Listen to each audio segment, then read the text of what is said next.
Welcome student. आज का topic है वर्गमूल। चलिए आपको बताते हैं कि वर्गमूल क्या चीज़ है।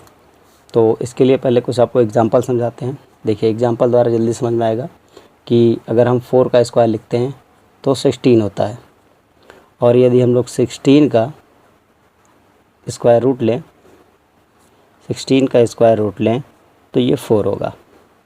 इसका मतलब अगर हम किसी संख्या का वर्ग करने पे जो संख्या आती है, अगर उस संख्या का वर्गमूल लें तो वापस वो संख्या आ जाती है जिसका वर्ग वो संख्या थी। नहीं समझ में आया तो दूसरी परिभाषा समझिए कि वर्गमूल वह संख्या होती है, किसी संख्या का वर्गमूल उस संख्या को यदि 2 बराबर गुणनखंडों के रूप में लिखा जाए तो एक गुणनखंड उस संख्या का वर्गमूल होता है। चलिए इसको एग्जांपल के थोड़ा समझते हैं कि अगर किसी संख्या का वर्गमूल निकालना, जैसे 16 का वर्गमूल निकालना है, तो 16 को अगर 2 बराबर गुणनखंडों के रूप में लिखा जाए तो इंटू 4, तो एक गुणनखंड जो इसका होगा वो 16 का वर्गमूल होगा। तो हम लोग वर्गमूल की परिभाषा लिख सकते हैं कि किसी संख्या का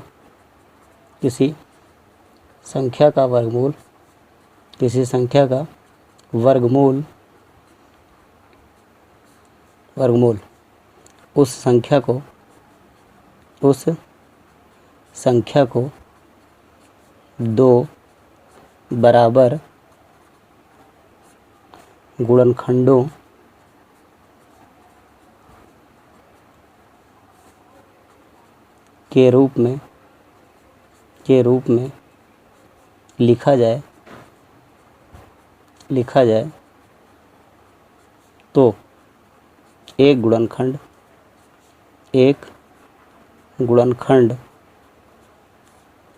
एक गुणनखंड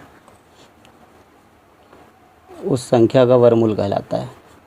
उस संख्या का वर्गमूल कहलाता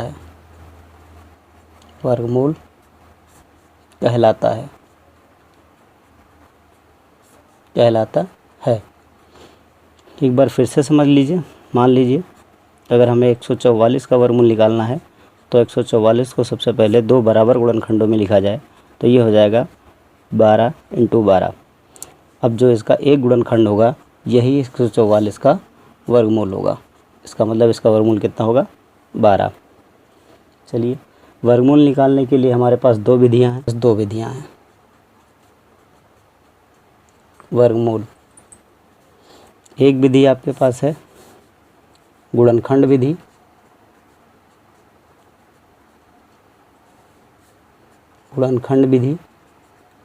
जिसको बोलते हैं फैक्टराइजेशन मेथड। क्या बोलते हैं इसको? फैक्टराइजेशन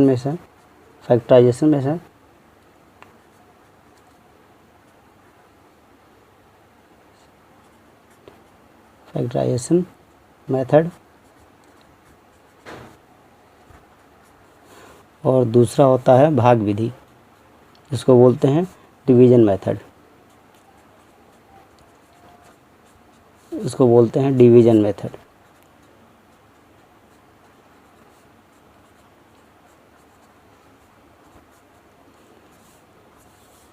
तो दोनों विधि से हम आपको समझाते हैं।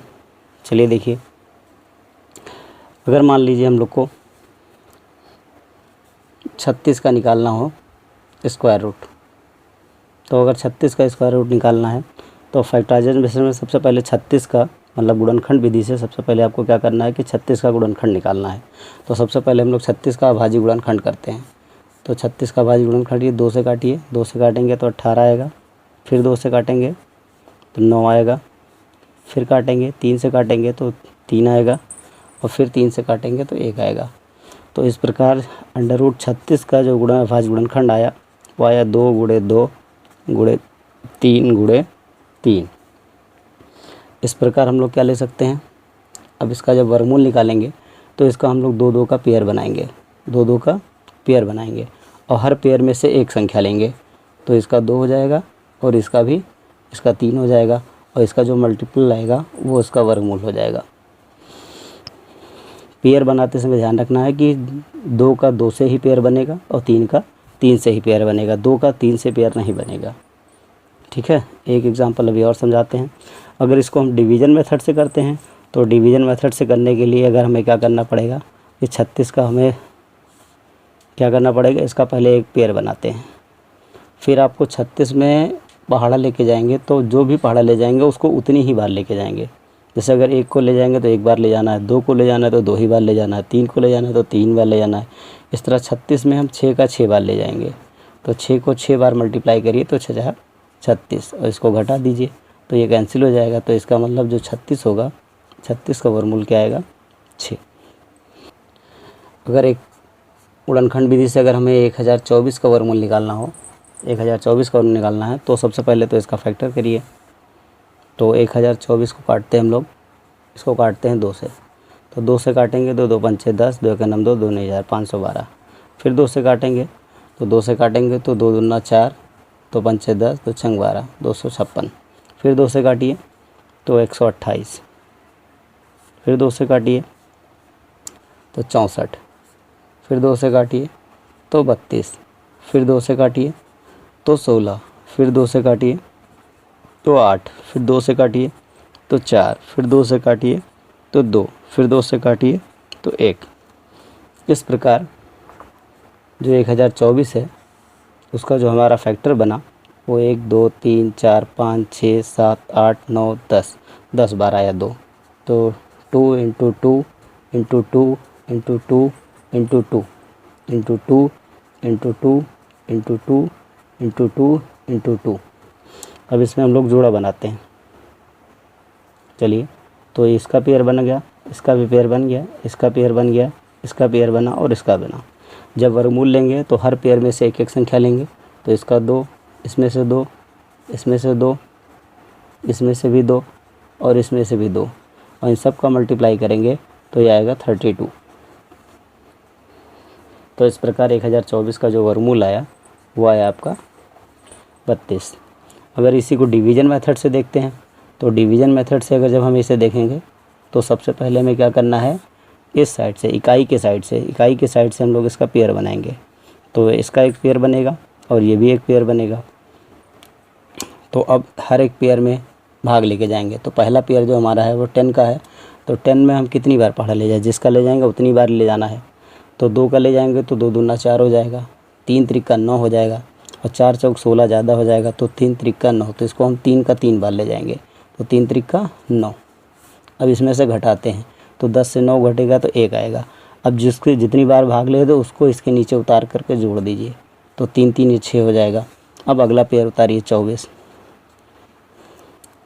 अब कितनी बार जाएगा देखिए, अब देखिए 6 दूनी 12 लगभग ये 2 बार जाएगा। तो 2 बार जब ले जाएंगे तो 2 यहाँ भी ले जाएंगे। फिर इस वाले 2 से इसमें मल्टीप्लाई करेंगे, 2 से 62 में मल्टीप्लाई करके यहाँ लिखेंगे। तो 2 से 2 में मल्टीप्लाई करेंगे तो 4 और 2 से 6 में करेंगे तो 6 दूनी 12। इस प्रकार ये घटाने पे पूरा कैंसिल हो जाएगा। तो इसका मतलब जो 1024 आया इसका वर्गमूल कितना आया, इसका आया वर्गमूल 32। तो ये था आपका गुणनखंड विधि और ये वाला था आपका भाग विधि। आप दोनों विधि से वर्गमूल निकाल सकते हैं। चलिए, ये तो आपके बेसिक ट्रिक थे। अब आपको हम ट्रिक के माध्यम से सिखाते हैं कि वर्गमूल कैसे निकालते हैं। चलिए, आपको वर्गमूल सिखाते हैं अब ट्रिक के माध्यम से। तो इसके लिए सबसे पहले आपको 1 से 10 तक की संख्या का वर्ग मालूम होना चाहिए।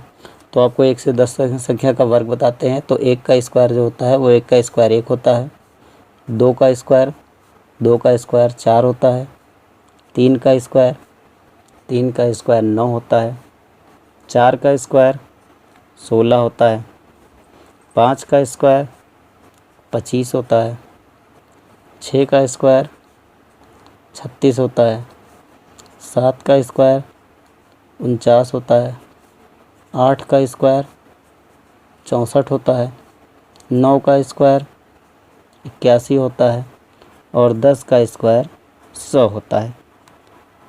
इसको किस लिए लिखा गया अभी बताते हैं। इससे आपको ये पता चलता है कि देखिए कि अगर 1 का स्क्वायर करते हैं तो 1 आता है, 2 का स्क्वायर करते हैं तो 4 आता है, 3 का स्क्वायर करते हैं तो 9 आता है, 4 का स्क्वायर करते हैं तो भी जो 16 आता है इसमें भी इकाई का अंक 6 होता है, 5 के स्क्वायर में 5 आता है, 6 के स्क्वायर में इकाई का अंक 6 आता है, 7 के स्क्वायर में इकाई का अंक 9 आता है, 8 के स्क्वायर में इकाई का अंक 4 आता है, 9 के स्क्वायर में इकाई का अंक 1 आता है और 10 मतलब 0 के स्क्वायर का इकाई अंक 0 होता है। तो इससे हमें ये पता चलेगा कि कोई संख्या होगी जिसका हमें वर्गमूल निकालना है, तो उसके अगर इकाई का अंक हम देख करके पता लगाएंगे कि उसके वर्गमूल का इकाई का अंक क्या होगा। तो इसमें आपको एक चीज़ समझना है कि संख्या का इकाई का अंक, संख्या का इकाई का अंक, इकाई का अंक,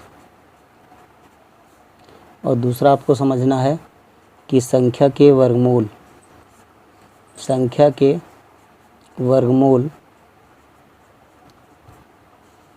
वर्गमूल संख्या के वर्गमूल का इकाई का अंक, इकाई का अंक। चलिए इसमें समझना देखते हैं, समझना क्या है। सबसे पहले यहाँ देखिए, अगर कोई संख्या 1 होगी तो अगर उस संख्या का इकाई का अंक 1 होगा तो उसके वर्गमूल का इकाई का अंक 1 होगा। तो अगर संख्या के इकाई का अंक 1 है तो उसके वर्गमूल का इकाई का अंक या तो 1 होगा और या तो 9 होगा, क्योंकि आप देखिए 9 के स्क्वायर में भी इकाई का अंक 1 आता है और 1 के स्क्वायर में भी इकाई का अंक 1 आता है। तो इसका मतलब अगर संख्या का इकाई का अंक 1 होगा तो उसके वर्गमूल का जो वर्गमूल आएगा उसके में भी इकाई का अंक या तो 1 होगा या तो 9 होगा।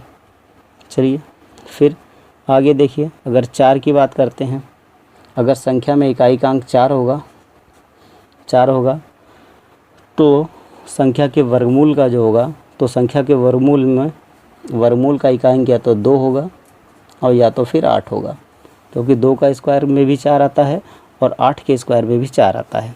आप ध्यान से देखिए कि 1 में भी आता है और 9 में भी आता है, ठीक है। और 2 का स्क्वायर 4 होता है तो 8 के स्क्वायर में भी इकाई का अंक 4 होता है। इस प्रकार अगर हम 9 की बात करते हैं, 1 हो गया, 4 हो गया, 5 की बात करते हैं, अगर 5 की बात करें तो 5 जो होता है उससे 5 के स्क्वायर में आता है और किसी में नहीं आता है, तो ये 5 से 5 के स्क्वायर में आता है। अगर हम 6 की बात करें, 6 की बात करें तो 6 4 के स्क्वायर में भी आता है और 6 के स्क्वायर में भी आता है। तो 6 जो है वो 4 के स्क्वायर में भी आता है और 6 के स्क्वायर में भी आता है। तो अगर संख्या का इकाई अंक 6 होगा तो उसके वर्गमूल का इकाई अंक या तो 4 होगा या तो 6 होगा। 7 8 इकाई के अंक में होंगे नहीं, संख्या का इकाई अंक कभी 7 8 होगा नहीं, 2 3 होगा नहीं। चलिए उसके बाद देखते हैं, 9 की बात करते हैं। 9, अगर संख्या का इकाई का अंक 9 है तो उसके वर्गमूल में या तो इकाई का अंक 3 होगा, 3 होगा और या तो फिर 7 होगा, या तो फिर 7 होगा। अगर इकाई का अंक 0 है तो उसके इकाई का अंक 0 ही होगा। क्या होगा? 0 होगा, क्योंकि 0 10 का 0 ही मिलेगा आपको। तो आपको इसको याद रखना है, इसको याद रखना है। इसमें सिर्फ आपको एक ही याद रखना है कि सिर्फ 5 का 5 होता है, बाकी सबका डबल होता है। कि 1 का 1 या 9 होता है। अगर एक संख्या का इकाई का अंक 1 है तो उसका 1 या 9 हो सकता है वर्गमूल के इकाई का अंक। अगर 4 है तो 2 और 8 हो सकता है। 6 है तो 4 और 6 हो सकता है। अगर 9 है तो 3 और 7 हो सकता है। अब इसको याद कैसे रखेंगे कि अगर इकाई का अंक 1 और, तो यहाँ ध्यान से देखिए, तो 1 और 9 का जो सम होगा, योग होगा, वो 10 होता है। तो 9 1 10 इसका भी होता है। 8 और 2 10 इसका भी होता है। 4 और 6 10 इसका भी योग होता है। 3 और 7 इसका भी योग 10 होता है। इसका मतलब अगर हमें 1 मालूम हो जाए तो अगला वो संख्या होगी जिसको जोड़ने पर 10 आता है। नोट इसमें डाल देते हैं, नोट कि कोई भी संख्या अगर परफेक्ट स्क्वायर है तो उसका कभी भी इकाई का अंक परफेक्ट स्क्वायर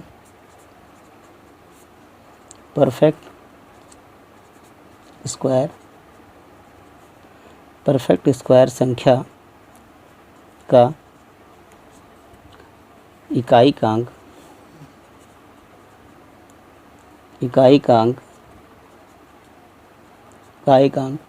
2 3 7 8 नहीं हो सकता है, नहीं हो सकता है तथा केवल केवल इकाई का अंक शून्य नहीं हो सकता है, शून्य नहीं हो सकता है, हो सकता है। जैसे यहाँ समझिए कि 10 में अगर 0 होता है तो 0 को स्क्वायर करेंगे तो डबल 0 मिलेगा, केवल एक 0 नहीं हो सकता है। ठीक है, तो ये चीज़ आपको याद रखना है। इतना आप याद रख सकते हैं तो वर्गमूल बहुत आसानी से निकाल लेंगे। अब चलिए आपको वर्गमूल निकालना सिखाते हैं। तो वर्गमूल निकालने के लिए आपको देखिए, आपको 144 का वर्गमूल निकालना है। तो आपको करना क्या है, इसमें करना क्या है कि आपको इकाई की तरफ से आपको पेयर बनाना है, जोड़ा। आपको एक पेयर बनाना है, बाकी आपको जो इधर बचता है उसको छोड़ दीजिए। ठीक है, अब आप जो ये पेयर बनाएंगे उसका केवल हमें इकाई का अंक देखना है। जो पहला पेयर बना उसमें आपको केवल इकाई का अंक देखना है। तो इसके इकाई का अंक 4 है। अभी हमने बताया था कि अगर 4 है तो 4 किस किस संख्या के वर्ग में आता है, तो ये 2 के आता है और 8 के आता है। तो इसके लिए 2 चांसेस बनते हैं। तो या तो इसके वर्गमूल में 2 होगा इकाई का अंक, और या तो आपका 8 होगा। 2 होगा या आपका 8 होगा। वो अभी डिसाइड करेंगे कि 2 होगा या 8 होगा, लेकिन 2 ही संभावनाएं बनती हैं, क्योंकि 2 का स्क्वायर भी 4 होता है और 8 का स्क्वायर भी करेंगे तो 8 का स्क्वायर 64 होता है, जिसमें इकाई का स्थान 4 होता है। अब जो आपका इधर बचा, इन 2 अंकों को छोड़ करके 1, आपको ये देखना है तो ये किस संख्या के स्क्वायर के बराबर या उसके पास आता है। तो 1 जो है वो 1 का स्क्वायर होता है, बाकी 1 को हम 1 का स्क्वायर लिख सकते हैं। अब 2 का स्क्वायर 4 होता है तो 4 इससे ज़्यादा हो जाएगा, तो हमें इसके लिए आपको 1 लेना है। तो 1 हम यहाँ लिख देते हैं, यहाँ भी लिख देते हैं। तो हमारा इसका वर्गमूल या तो 12 होगा या तो 18 होगा। अब इसको कैसे डिसाइड करें कि 12 और 18 में से कौन होगा, तो आपको इन दोनों के बीच में आपको मिलेगा 15। और 15 का स्क्वायर निकालना हमने पिछले वीडियो में बताया है कि जिस संख्या का इकाई का अंक 5 होता है उसका स्क्वायर बहुत आसान होता है।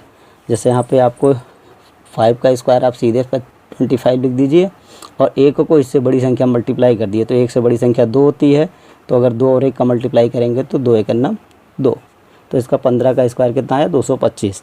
अब आपको देखना अगर ये 225 से कम है तो 12 आंसर होगा। अगर ये वाली संख्या अगर 225 से बड़ी होती तो 18 होता। तो यहाँ पे चूँकि 144 225 से कम है तो यहाँ पे हमारा जो इसका वर्गमूल आएगा वो आएगा 12। ये आंसर हो गया। आपको नहीं समझ में आया होगा तो एक एग्ज़ाम्पल और लेते हैं। चलिए तो अगला एग्ज़ाम्पल समझाते हैं, फिर से समझिए। मान लीजिए हम लोग को 289 का निकालना है, 289 का निकालना है। तो इसका वर्गमूल निकालने के लिए फिर आपको इधर से पेयर बनाइए, एक पेयर बनाइए, बाकी इधर छोड़ दीजिए। पहला पेयर जो बनाएंगे उसमें हमें सिर्फ इकाई का अंक देखना है। तो यहाँ पे चूँकि इकाई का अंक 9 है तो अब आपको यही लगाना है दिमाग कि 9 किसके वर्ग में आता है। तो 9 फिर 3 के वर्ग में आता है या तो 7 के वर्ग में आता है।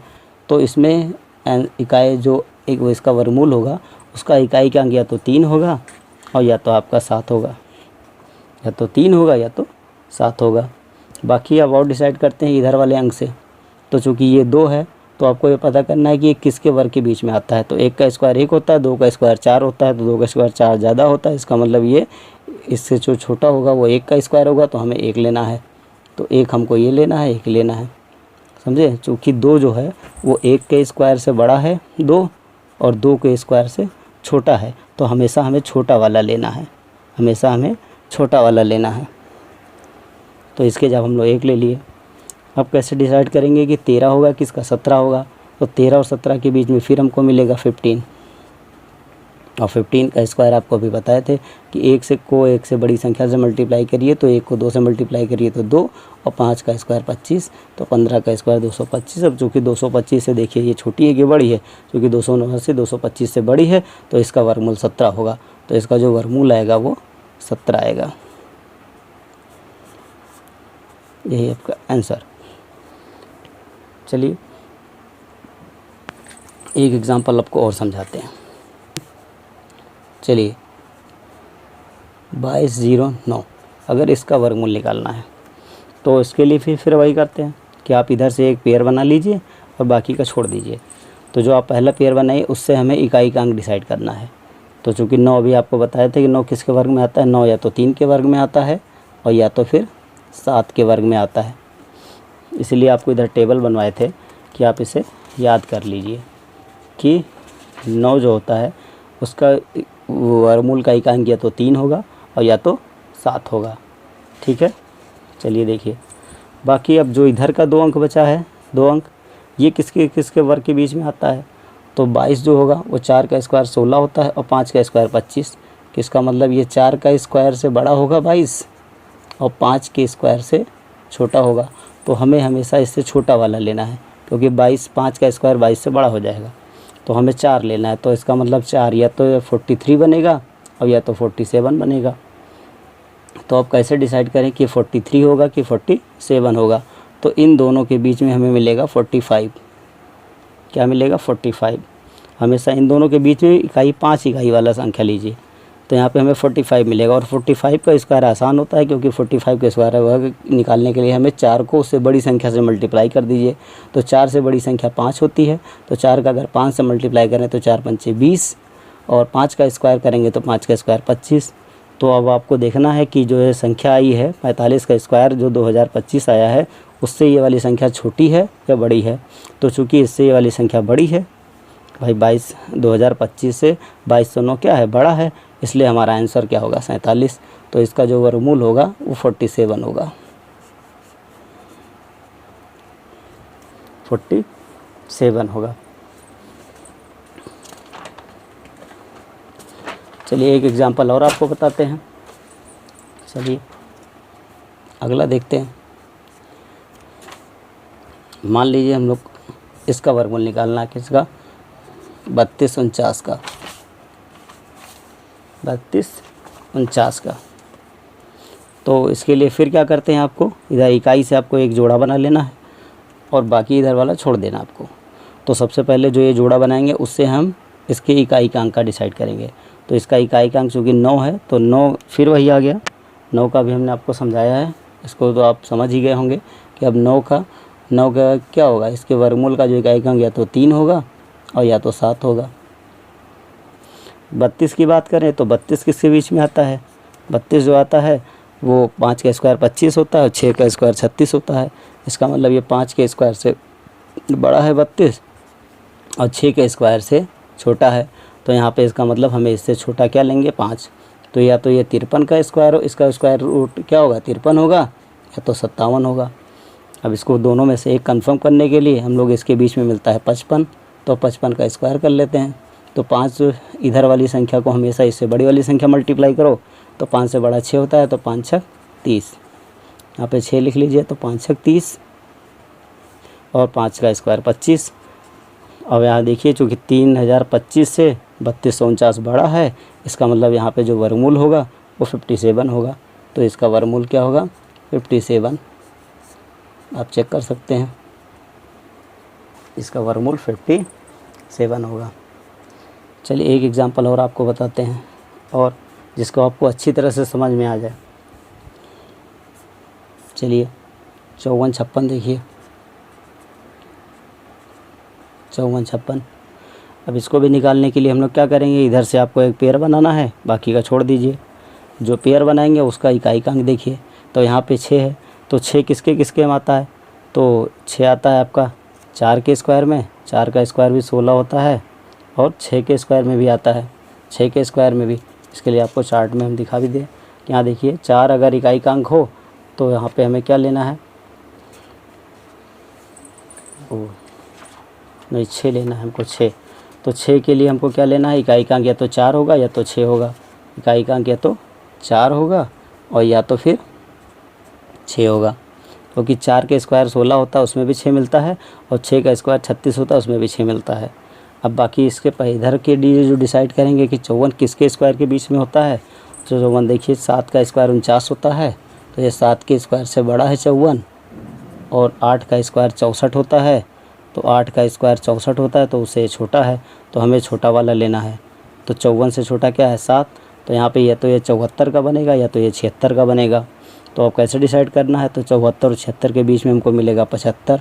तो 75 का स्क्वायर करने के लिए क्या करें कि 5 का स्क्वायर तो 25 लिख ही दें। अब 7 को उससे बड़ी संख्या मतलब 8 से मल्टीप्लाई कर दें तो 7 8 56। तो ये 56 25। अब चूँकि 56 25 से 54 56 छोटा है, तो यहाँ पे जो वर्गमूल होगा वो छोटा वाला होगा, मतलब 74 होगा। तो इसका वर्गमूल कितना होगा? 74। तो इस प्रकार ये 74 आ गया। चलिए अगला देखिए 153 और 76 का। इसमें भी फिर वैसे ही करना है आपको। सबसे पहले क्या देखना है, इधर से एक पेयर बना लीजिए, ठीक है। तो और उस जो पेयर बनाए बाकी इधर छोड़ दीजिए। जो पेयर बनाए उसका केवल इकाई का अंक लीजिए, इकाई का अंक ले लीजिए। चलिए, तो इकाई का अंक हमारे यहाँ पे 6 है। तो 6 के लिए अभी हमने आपको बताया था कि 4 के स्क्वायर में आता है 4 चौक 16, 4 आता है, और इसमें आता है 6 के स्क्वायर में आता है। क्योंकि हमने बताया था अगर आपको एक पता चल जाए तो दूसरा वो संख्या लेने जिनका योग 10 हो। तो 4 और 6 10 होता है, तो जब 4 होगा तो यहाँ पे 6 होगा। ये दो ही संभावना इसके लिए हैं। बाकी अब आगे का पता करते हैं। 153 किसके स्क्वायर के बीच में आता है? तो 12 का स्क्वायर 144 होता है, उससे 153 बड़ा है। और 13 का स्क्वायर 169 होता है, उससे 153 छोटा है। तो चूँकि 53 112 के स्क्वायर से बड़ा है, तो हमें यहाँ पे क्या लेना है? 12 लेना है। तो 12 यहाँ पे ले लेते हैं और 12 यहाँ भी ले लेते हैं। तो इसका आंसर या तो 124 होगा या तो 126 होगा। अब पता करने के लिए आपको क्या इसके बीच में क्या मिलता है? 125। तो 125 का स्क्वायर करते हैं। अब 12 का स्क्वायर यहाँ दो, 5 का स्क्वायर तो आपका 25 हो ही जाएगा। और 12 को क्या करें? 12 को इससे ऊपर 13 से मल्टीप्लाई कर दो, इससे बड़ी संख्या से। तो 12 और 13 का जब मल्टीप्लाई करेंगे तो यहाँ देखिए 12 को 10 से गुणा है, तो 12 को जब 13 से करें तो 12 के नम 12 120 और 12 3 36। तो ये हो जाएगा जोड़ने पर 156। तो यहाँ पे आ गया 156। इसका मतलब कितना आया? तो अब यहाँ देखिए ये 15,625 है और ये 15,376 है। ये वाली संख्या छोटी है, तो इसका मतलब इसका आंसर 124 होगा। तो इसका आंसर क्या होगा? 124। चलिए एक सवाल और समझा देते हैं आपको। अब इससे आपको बिल्कुल कंफर्म हो जाएगा कि आपको 5 अंक की कोई भी डिजिट तक की संख्या का आप वर्गमूल बड़े आराम से निकाल सकते हैं। चलिए देखिए 18 225। चलिए यहाँ पे देखिए, यहाँ पे आप पहले इसका पेयर बनाइए, बाकी जो बचता है उसको छोड़ दीजिए। अभी इस पेयर में आपको इससे इकाई का अंक डिसाइड करिए। तो इसमें 5 है, तो 5 का इकाई का अंक तो केवल 5 होता है। इसमें तो एक ही संख्या होती है, इसमें तो और कोई दिक्कत ही नहीं है आपको। और 182 जो होता है वो आपका किससे बड़ा होता है? 13 का स्क्वायर होता है 169, तो इससे बड़ा होगा आपका 182। और 14 का स्क्वायर होता है 196, उससे ये छोटा होगा। तो 182 के जगह पे में यहाँ क्या लेना है? 13 लेना है। तो इसका वर्गमूल कितना होगा? 135। तो इसमें चूँकि एक ही कंडीशन था, तो इसका वर्गमूल सीधे 135 होगा। तो इस प्रकार आप लोग अब कोई भी 5 डिजिट तक की, 4 डिजिट का, 5 डिजिट का, 3 डिजिट का आप किसी भी परफेक्ट स्क्वायर संख्या का वर्गमूल ज्ञात कर सकते हैं।